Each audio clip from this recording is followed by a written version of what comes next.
Retrobotics. Welcome to Retrobotics. Yes, welcome.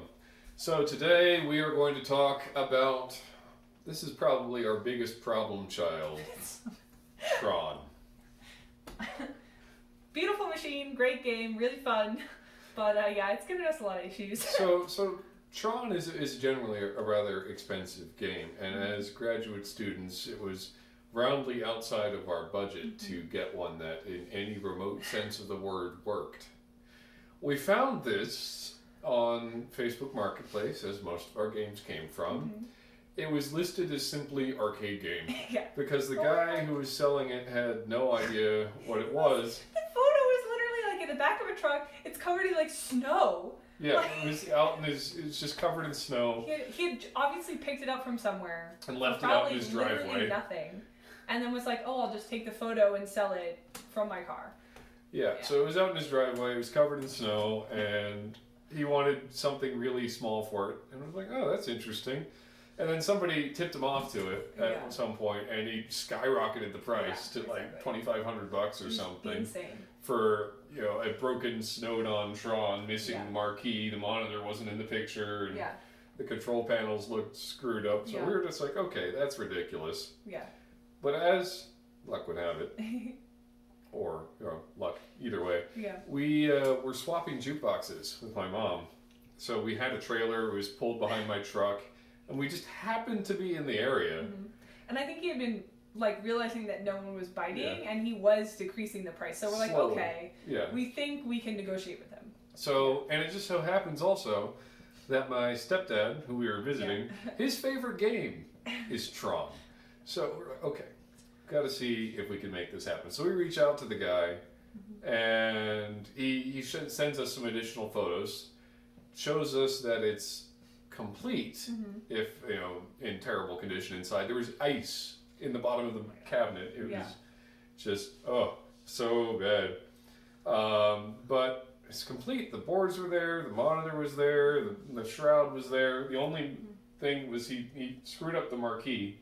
It flaked apart when he sent us some photos of it, and the rear piece of art wasn't there, but everything else was more or less there. So we agreed on a price. Yeah, we negotiated a little bit more before, and then we agreed on a place to meet. It was like a parking lot of a mall. So we brought it under 1,000, and it was still like on the sort of high end, but but I think relatively fair considering it had boards and everything else. And for us too, it's like we need a game to start lower, or there's no way we're gonna buy. Like, because we need projects that have enough wrong with it that gives us enough things to fix, so we have time, so we can work on it as a hobby, so it's fun. So it's better if we get. So we show up and we met at a mall to get the game, and he pulls up in his trailer, and it is worse in person than it was in the photos. And like we just see that the monitor's not in the game anymore, and he had just set it down. On the neck, and it's just like in the back of his truck, and we're just like looking, and we're like, when did this happen? Because we saw a photo before, it was fine. So it was when he came to give it to us. I don't know why he took it out, what was going through. He didn't know anything about games, and he just put it on the neck. So it was just a one completely necked monitor. Yeah. And we were just, hey man, you just broke this monitor. Yeah. And we, explained to him that it's not like you can fix the when the tube he gets was asking broken. if we could glue it back. Yeah. Like, no, you let the secret sauce in. You can't really do anything about a necked monitor. So he lowered the price for us even further, and it was. And then we made some other again, like you said, it looked a little bit worse in person. Yeah, and so we got it lower. We ended up having to ratchet strap the game together. Yeah. So because it was sort of falling apart, so we just strapped the game into one piece before we put it in our trailer. And we did take the necked monitor with us because I wanted the frame and the chassis and the brackets that we needed to mount the game in, and I didn't want to deal with pulling that apart in the parking lot. And the guy wasn't going to use it or anything. So we get the thing home, and we pulled into the house with the jukebox that was also a project, and you can see a picture of how that was all set up. We had a row of random stuff. Yeah. And thus begins the evaluation. And boy, there's so many things wrong with it. Yeah, on first glances, looking in the machine, boards, pieces. They were just like, there was nothing Yeah. holding them in. He would remove the bracket for whatever reason. It was in the cabinet, but it wasn't being held in. The power supply was corroded to hell, covered in corrosion, and the wiring harness was pretty bad also. The controls were missing some art. The marquee was shot. We had to get a reproduction for that. And the cabinet itself was shifted. Yeah. We couldn't even put the back doors in. It was so degraded in terms of things. It was swollen. We had to use a wood hardener on it. Yeah. We ended up, what did we do? We wood hardened it on the back. Yeah, you wood hardened it and you ratchet strapped it to hold it. Yeah, I put like 2x4s or something. Yeah.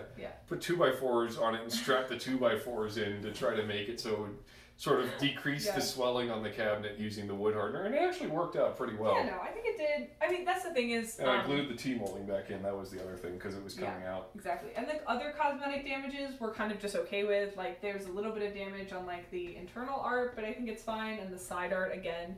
And I mean, it is a sticker, so like... Yeah, the Tron side art was terrible to begin with. Apparently none of them survived very well. But yeah, so I think the biggest things too was that the board, again, at this point, it was still earlier in our, careers, as you call it, for arcade repair, and we were still uncomfortable with like any actual board repair for like the main board, so we decided to send it out. So we got the power supply working, but we then tried to test the game board, and nothing happened because we didn't have a monitor that would work, and little did we know it at the time, the part of the board that didn't work was the sound. Yeah, so we got it sent out. CD Jump. K-Love. Did a great job. Fantastic. Yeah, but again, it ended up just being the sound, which I think we would have felt more comfortable fixing, but we had no idea. Because, again, the monitor was broken, and we didn't, at that time, we hadn't acquired another one. So we ended up getting another tube, which was a complete burn-free Geo7 tube, and we did a tube swap for the original chassis. And we were able to eventually get the original chassis working, but it was trial and tribulation.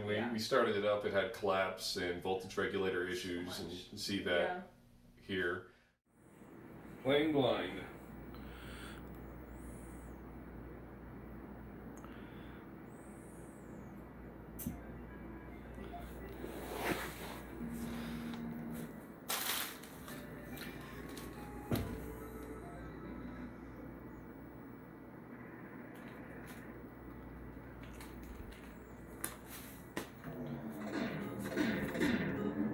Yeah, honey.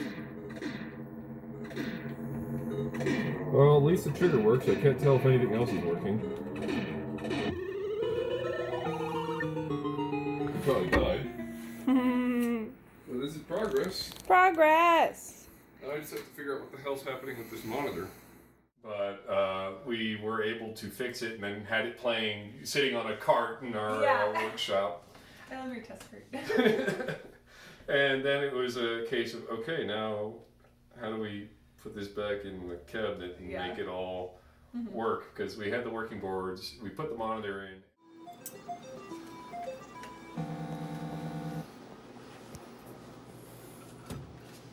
Alright, joystick all works. Destroy all enemy tanks. Oh, I hate this one. Spinner works. Fire works. All the controls are working. This is fully functional. Yes! And then it was still not great. It would start brightening. The screen would just turn white. So weird. And we were at a loss. I asked K-Love about it, and then it turned out that it was a loose solder connection on the neck board of the monitor. So fixing that restored that problem. But there were many other problems. Another one that cropped up is Tron wouldn't save its high scores. Oh, yeah. Ever. We tried everything. I put in increasingly stronger high score save batteries. We started with the coin cell trick. Then I installed 2 AA's. Then I installed a 18650. Then I installed a custom-made triple AA power reset power monitor thing that I installed in the front of the cabinet, and it still didn't save high scores. And I was like, why? I could see the battery voltage on the board. What is happening?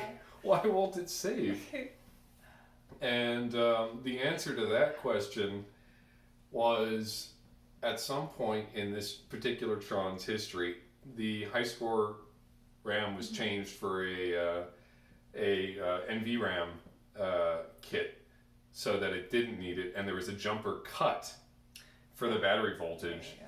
So I had to redo that jumper because that NVRAM had been taken out and replaced with the original RAM, which was requiring the battery. So after that, the high scores started saving. And then we had an issue where Tron Spinner would randomly I remember I used to use that as an excuse, like, this is why I'm dying to the spiders, it's not my fault. It's the spinner. I mean, it was actually malfunctioning, but I also was. But just it was really weird. bad. We didn't know why, and then we looked more at the game, and the voltage on the PSU board was 5 volts. Yeah. The voltage on the game was 4.2 volts. Where did that 0.8 volts go? Harness time. So I sat there. I cut the entire harness in half, and well, because we had seen corrosion. yeah, we've seen corrosion, so it's okay. I'll replace the headers, replace the harness, cut everything, built a new harness, and that fixed that issue. And then the game was working for a while, and then it started failing again. So I replaced the power supply because I'm like, okay, I'm done with this corrosion. Fuck this, and we replaced it, and all is well in the kingdom.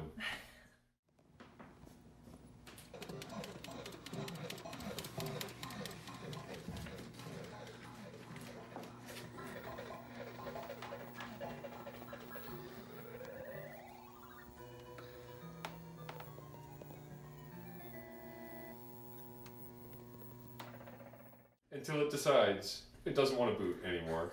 And that's how it is right now. It is our most problematic child. It will just sit there for, I don't know, 2 minutes to 5 minutes sometimes after you turn it on with a white screen. Yeah, literally happened before we turned it on. And grid, and it'll just be like, yeah, I'm thinking about it. Maybe. I might consider playing for you. So whenever we turn it on for parties, we turn it on earlier, because once it actually comes on, It's fine. It's fine. Yeah. And I've checked the voltages on the board, they're good and stable. Yeah. I have no idea what is possibly wrong with it this time, because it's a different power supply. Gremlins. It's just some kind of gremlin that lives in the machine. Ghost in the shell. Ghost in the machine. Maybe. But for the most part, these days, it's, sort of stable, knock on crystal castles. Yeah. But yeah, we love it. We have a lot of fun. I think honestly it's one of our more played games just because it's so interesting. Yeah, it's really interesting. We like that there's the 4 different like tasks per level, sectors, whatever. And now that I'm not dog shit at it, I actually enjoy it. Because when I first started playing, I could never get past the single tank. The single tank. And then Liam was like, Sam, all you have to do is go above the middle square and point down and shoot it before it even gets close to you. And it can't shoot through the middle square. And I was like, Liam, why didn't you tell me this? Like sometimes. I just told you this. I know, but like you watched me fail and not like the game for so long until you told me. And I told you before. Maybe I forgot. Or you could have watched me do it. Maybe. Any time that we played the game. But you play so well that I have to sit down when you take your turn, so I'm not just standing watching you the whole time. And then I can relax. So I guess we should have you play for the gameplay now. It will last. Actually, no. I would say now we're getting closer to even. You're still better.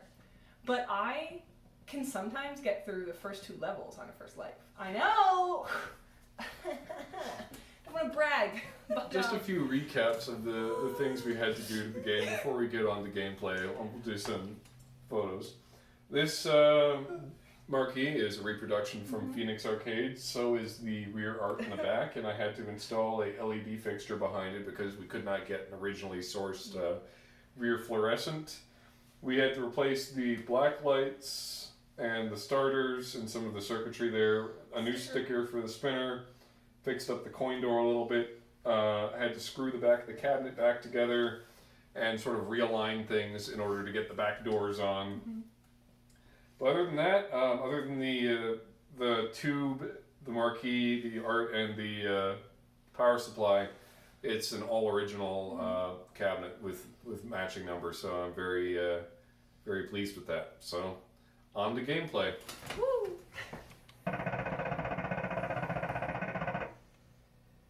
So the grid bugs level was originally supposed to be in the movie, but they removed it at the last second. So you can see grid bugs in the movie, but they don't really play a role.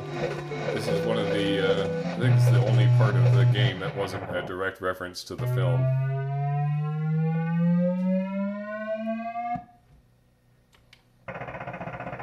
Light cycles, the original sort of snake popularization, where you're fighting against the opponent, is a major part of both Tron movies, and is one of the more challenging aspects of the game, though you can use the slow patterns in order to beat an enemy every time. Breaking the pyramid.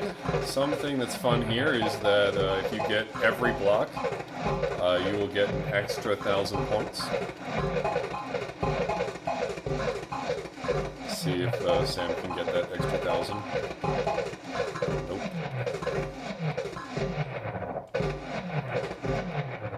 Come back around. Yay!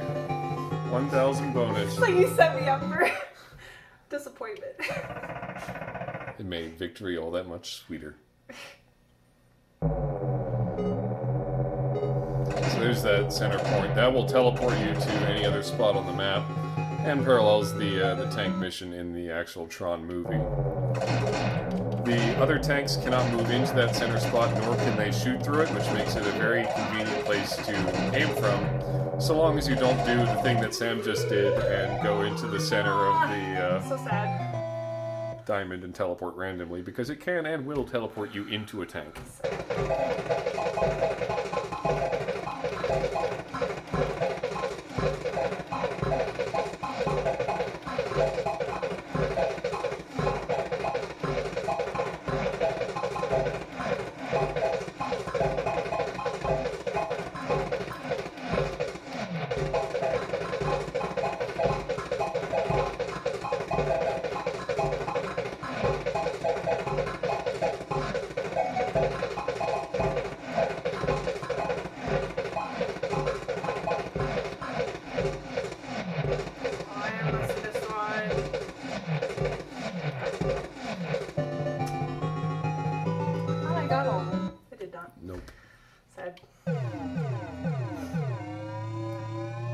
Triple cycles all the way. So bad. 2 lives left.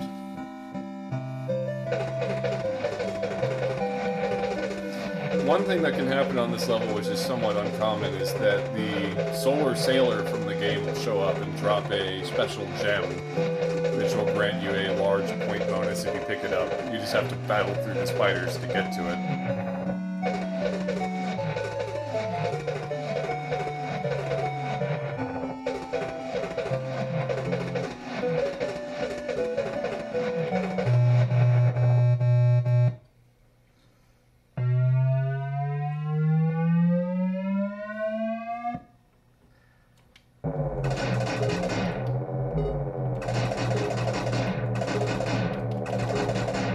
Excellent use of the center point.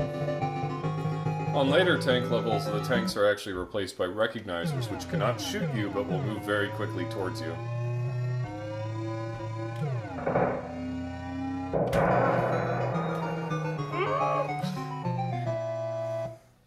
I hate the lightsables.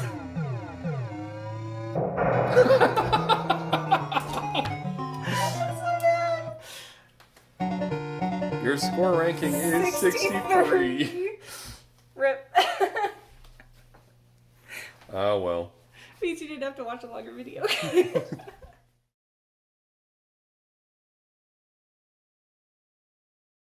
Brag on Snow. I like toast. Oops.